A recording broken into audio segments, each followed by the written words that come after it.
Welcome back. कुछ बात कर लेते हैं सरकारी डॉक्टरों की गफलत की। अब्बासी शहीद अस्पताल में मुर्दा करार दी जाने वाली 75 साला खातून दौरान गुसल जिंदा हो गईं और फिर वो बदकिस्मती से इंतकाल कर गईं। डॉक्टर्स ने मुआयने के बगैर ही रशीदा बीबी को मुर्दा करार देकर डेथ सर्टिफिकेट जारी कर दिया था। इस हवाले से देखते हैं इस रिपोर्ट में।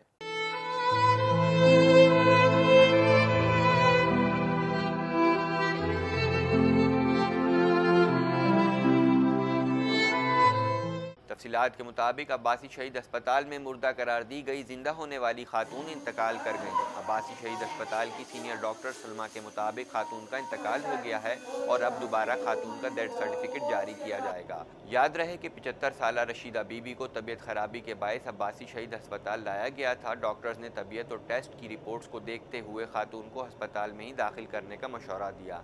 बाद अज़ा डॉक्टर्स ने गफलत का मुजाहरा करते हुए खातून को बगैर मुआयने के मुर्दा करार दिया और उनका डेथ सर्टिफिकेट भी जारी कर दिया। अहले खाना ने रशीदा बीबी को गुस्ल देने के लिए सर खाने मुंतकिल किया।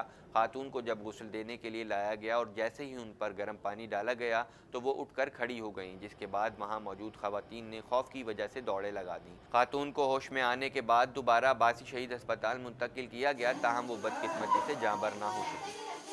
बिल आखिर सफ़र के लिए 10 बेहतरीन ममालिक की फहरिस्त में पाकिस्तान का नाम भी शामिल कर लिया गया। अमरीकी जरीदे फोर्ब्स ने पाकिस्तान समेत आर्मीनिया, चाड, एरिट्रिया, ग्वाटेमाला, मंगोलिया और सऊदी अरब का नाम सियाहत के लिए बेहतरीन मुल्कों में शामिल किया है। इस हवाले से जानते हैं इस रिपोर्ट में।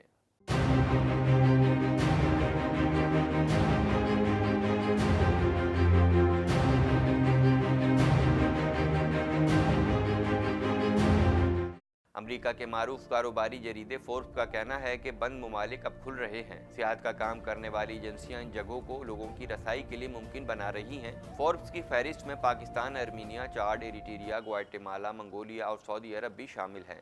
मारूफ ट्रेवल एजेंसीज वाइल्ड फ्रंटियर्स का हवाला देते हुए मैगजीन ने निशानदेही की कि पाकिस्तान की जानिब सफ़र करने की लोगों में दिलचस्पी बढ़ रही है। बिलखुसूस बरतानवी शहजादे और शहजादी की हालिया दौरे के बाद इसमें मजीद इजाफा हुआ है। वाइल्ड फ्रंटियर के बानी ने बताया कि पाकिस्तान एडवेंचर के लिए सबसे बेहतरीन मुकाम है। यहाँ कदीम सिंधी तहजीब 4000 साल पुरानी और लाहौर जैसे खूबसूरत शहर हैं, जहाँ किले, मसाजिद और दीगर मुकामात भी हैं, जबकि शुमाली इलाकों में 3 बड़े पहाड़ी सिलसिले यहाँ आपस में टकराते हैं। उन्होंने कहा कि पाकिस्तान ट्रैकिंग, पहाड़ों पर बाइक चलाना, राफ्टिंग या सिर्फ सकाफती सियाहत के लिए बेहतरीन मुकाम है।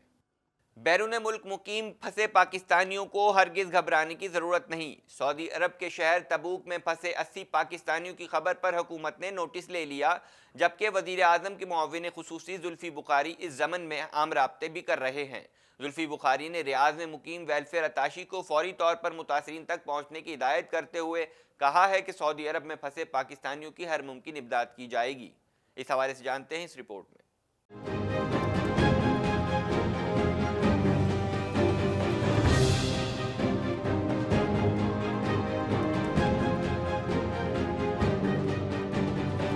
तफसीलात के मुताबिक सऊदी अरब के शहर तबूक में फंसे 80 पाकिस्तानियों की खबर पर हुकूमत ने नोटिस ले लिया, जबकि वज़ीर आज़म के मुआविन खुसूसी जुल्फ़ी बुखारी इस ज़मन में अहम राब्ते भी कर रहे हैं। जुल्फ़ी बुखारी ने रियाज में मुकीम वेलफेयर अताशी को फौरी मुतासरीन तक पहुँचने की हिदायत करते हुए कहा है कि सऊदी अरब में फंसे पाकिस्तानियों की हर मुमकिन इमदाद की जाएगी। मुआविन खुसूसी का कहना था कि मैं तबूक में फंसे हुए दर्जनों पाकिस्तानी मजदूरों के मामले पर आगाह और काम कर रहा हूँ। वजारत ने कंपनियों के नुमाइंदों के साथ हंगामी बुनियादों पर एक इजलास तलब किया है और इस बात को यकीनी बनाया जाएगा कि इस दौरान हमारे लोगों तक खुराक और राशन पहुँचे। याद रहे, चंद रोज़ कबल सऊदी अरब की जेलों में कैद पाकिस्तानियों की तफसीलात कौमी असम्बली में पेश की गई। वज़ीर ख़ारजा ने कहा कि सऊदी अरब में 3240 पाकिस्तानी कैदी हैं। पाकिस्तानी मिशन कैदियों की रहाई के लिए सरगर्म है। शाह महमूद कुरैशी का कहना था कि सऊदी अरब की जेलों से कुल 2080 कैदी रहा कराए गए हैं। सऊदी वली अहद ने दौरा पाकिस्तान में कैदियों की रहाई का ऐलान किया था। याद रहे, फरवरी 2019 में सऊदी वली अहद मोहम्मद बिन सलमान ने अपने दौरा पाकिस्तान में वज़ीर आज़म इमरान खान की दरख्वास्त पर सऊदी अरब की मुख्तलिफ जेलों में कैद 2107 पाकिस्तानियों की फौरी रहाई का ऐलान किया था। अब कुछ बात कर लेते हैं नवाज शरीफ की सेहत के हवाले से। साबिक वजीर आजम नवाज शरीफ के ज़ाती मौलिज डॉक्टर अदनान ने कहा है कि डॉक्टर्स के क्लियर करते ही नवाज शरीफ को हस्पताल में दाखिल कर दिया जाएगा। इस ज़मन में अमेरिका से भी कंसल्टेंट के साथ राब्ते में है। नवाज शरीफ की हेमाटोलॉजी टीम उनको क्लियर करेगी तो फौरी तौर पर उनकी कार्डियक सर्जरी कराना होगी, जो कि उनकी ज़िंदगी के लिए बहुत ज़रूरी है। नवाज शरीफ को गुर्दों के ग्रेड 3 बीमारी भी है। इस हवाले से जानते हैं उनका मज़ीद क्या कहना था।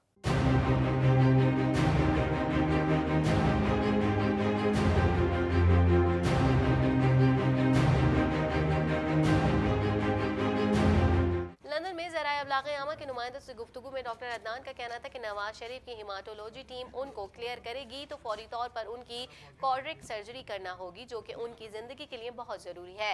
उन्होंने कहा कि नवाज शरीफ को गुर्दों की ग्रेड 3 बीमारी भी है। जैसे ही डॉक्टर्स क्लियर करते हैं नवाज शरीफ को अस्पताल दाखिल करा दिया जाएगा। ताहम अभी नहीं कहा जा सकता कि नवाज शरीफ को अस्पताल में कब दाखिल कराया जाएगा।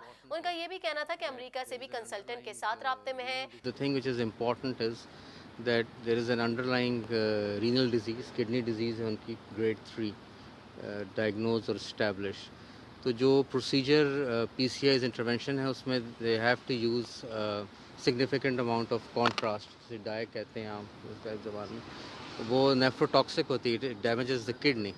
तो initially it has been planned कि it will be a staged procedure, 2 phases में करेंगे और फर्स्ट फेज़ में it will be a diagnostic.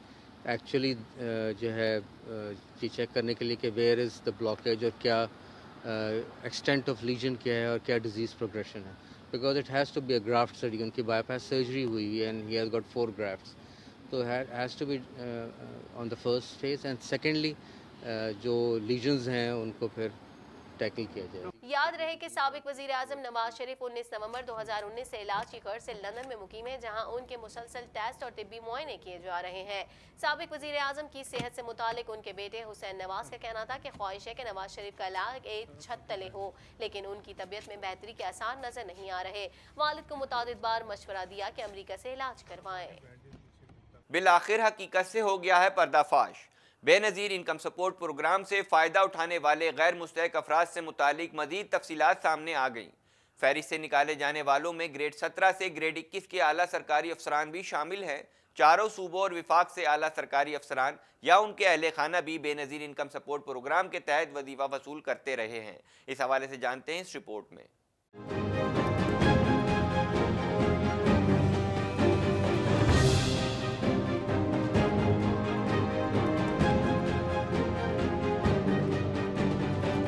दस्तियाब दस्तावेज़ात के मुताबिक 8 लाख से जायद गैर मुस्तहिक अफराद में आला सरकारी ओहदों पर फायद अफसरान भी शामिल हैं, जो गरीबों के नाम पर जारी की गई रकम पर हाथ साफ करते रहे। बेनज़ीर इनकम सपोर्ट प्रोग्राम से निकाले जाने वाले अफराद में ग्रेड 17 से ग्रेड 21 के 2543 अफसरान शामिल हैं। मुतादिद आला सरकारी अफसरान अपनी बीवियों के नाम पर पैसे वसूल करते रहे। इस प्रोग्राम से मुस्तफ़ीद होने वालों में ग्रेड 21 के 3 अफसरान जबकि मुल्क भर से ग्रेड 20 के 59 अफसरान सहमाही वजीफ़ा वसूल करते रहे। फहरिस्त से निकाले गए ग्रेड 19 के अफसरान की तादाद 429 है। सिर्फ सूबा सिंध में ग्रेड 18 के 342 अफसरान ने बेनज़ीर इनकम सपोर्ट प्रोग्राम से फ़ायदा उठाया, जबकि बेनज़ीर इनकम सपोर्ट प्रोग्राम के 6 अफसरान ने भी स्कीम से फ़ायदा उठाया। ग्रेड 17 के 1240 अफसरान ने भी बेनज़ीर इनकम सपोर्ट प्रोग्राम से फ़ायदा उठाया। बलूचिस्तान में सबसे ज़्यादा सरकारी अफसरान इस प्रोग्राम से मुस्तफ़ीद हुए। बलूचिस्तान से 741 सरकारी अफसरान ने बेनज़ीर इनकम सपोर्ट प्रोग्राम की बहती गंगा में हाथ धोए। वज़ीर साइंस और टेक्नोलॉजी फवाद चौधरी ने बेनज़ीर इनकम सपोर्ट प्रोग्राम से फ़ायदा उठाने वाले आला अफसरान की तफसीलात मंज़र-ए-आम पर आने के बाद ट्विटर पर जारी बयान में मज़म्मत करते हुए कहा कि कोई शर्म होती है, हया होती है। गरीब तरीन लोगों के हक पर इस बेहयाई से डाका डालने वालों को क्या कहा जाए। नाजरीन हो जाएं होशियार, डॉलर खरीदने वालों के लिए FBR ने शिकंजा कर लिया है तैयार। फेडरल बोर्ड ऑफ रेवेन्यू ने माली साल 2017-18 के दौरान डॉलर्स खरीदने वालों के टैक्स मामलात की छानबीन शुरू कर दी है। FBR ने कार्रवाई के लिए लाहौर के रीजनल टैक्स दफातर को डॉलर्स खरीदने वालों की फहरिस्तें भी भिजवा दी हैं। इस हवाले से देखते हैं इस रिपोर्ट में।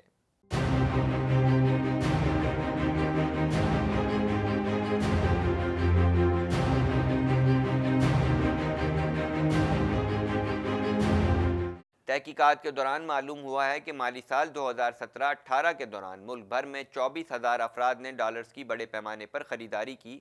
उनमें 9,880 अफराद का ताल्लुक लाहौर से है।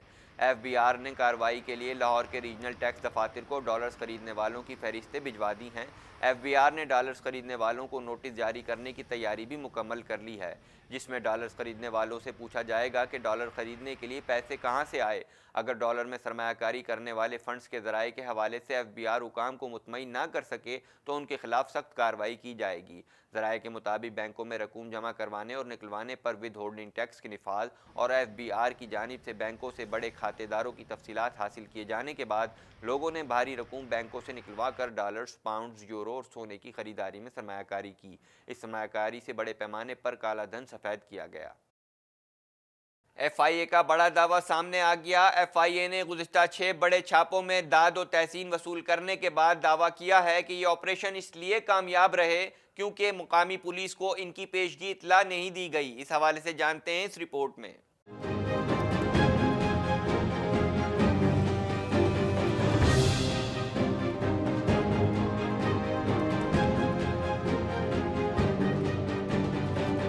एफआईए ने गुज़िश्ता साल 6 बड़े छापों में 9.7 मिलियन गैर कानूनी ट्रांजैक्शन पकड़ने, 85.46 मिलियन बरामद करने, 28 मिलियन मालियती, 3.8 किलो सोना जब्त करने जैसी कार्रवाइयों में दाद और तहसीन वसूल करने के बाद दावा किया है कि खैबर पख्तूनख्वा में ये ऑपरेशन इसलिए कामयाब रहे क्योंकि मुकामी पुलिस को इनकी पेशगी इतला नहीं दी गई थी। ज़राए ने एफआईए के हवाले से दावा किया कि माजी में ये छापे इसलिए नाकाम रहे क्योंकि कुछ पुलिस अफसर कार्रवाई से कबल मालूमात लीक कर देते थे, जिससे जराइम पेशा अफराद को फरार होने में मदद मिलती थी। फाइनेंशियल एक्शन टास्क फोर्स की तरफ से दबाव बढ़ाए जाने के बाद एफआईए ने अपनी पॉलिसी तब्दील कर दी और ये फैसला किया कि मुकामी पुलिस को बड़ी कार्रवाइयों के बारे में अंधेरे में रखा जाए, जिसके नतीजे में एफआईए ने मनी लॉन्डर्स, दहशतगर्द कार्रवाइयों के लिए फंडिंग में मुलविस तंजीमों के खिलाफ बड़ी कार्रवाइयों का आगाज कर दिया है। साल 2019 में बड़े अहदाफ के खिलाफ की गई कार्रवाइयों से मुतालिक एफआईए अफसरान ने बताया कि माजी में छापों के दौरान मुकामी पुलिस एफआईए एहलकारों के हमरा होती थी जो जराइम पेशा अफराद की मदद के लिए मालूमात अफशा कर देती थी। पाकिस्तान दिस वीक में खबर शामिल करेंगे। बहुत अफसोसनाक, सूबा बलोचिस्तान के दारुल हुकूमत कोयटा में धमाके के नतीजे में डीएसपी समेत 15 अफराद शहीद जबकि 21 अफराद जख्मी हो गए। धमाके की इत्ला मिलते ही कानून नाफिज करने वाले इदारों के एहलकारों ने इलाके को घेरे में लेकर ऑपरेशन का आगाज कर दिया। आइए देखते हैं इस हवाले से ये रिपोर्ट।